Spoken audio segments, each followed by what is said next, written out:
আংশিক ফ্লোর ঢালাই হচ্ছে। এটা হচ্ছে পশ্চিম পাশ, আমাদের অফিসও এখানেই। পাশের অনেক বড় বড় বিল্ডিং আপনারা দেখতেছেন। এই এলাকাটা কত দ্রুত বিল্ডিংগুলো কাজ হয়েছে আলহামদুলিল্লাহ, আপনারা এর আগে অনেক আলোচনা শুনেছেন। এরই মধ্যে আমাদের প্রজেক্ট ইনসাফ টাওয়ার, 14 কাঠা জমির মধ্যে আমাদের ইনসাফ টাওয়ার হচ্ছে।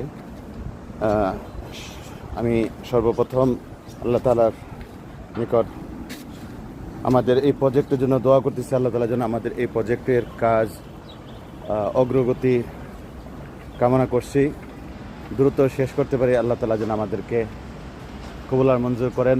আল্লাহ তাআলা যেন আমাদের এই প্রজেক্টে কবুল করেন, আমাদের সমস্ত কার্যক্রমকে আল্লাহ তাআলা যেন কবুল করেন। আমাদের যারা এই প্রজেক্টের সাথে সংশ্লিষ্ট আছেন, আল্লাহ তাআলা তাদেরকে নেক হায়াত দান করেন, সমস্ত কাজগুলো সুন্দরভাবে আঞ্জাম দেওয়ার তৌফিক দান করুন, আল্লাহুম্মা আমিন। এর পাশে একটু জিনিস আপনাদের সাথে শেয়ার না করলে নয়, অনেক দিন পর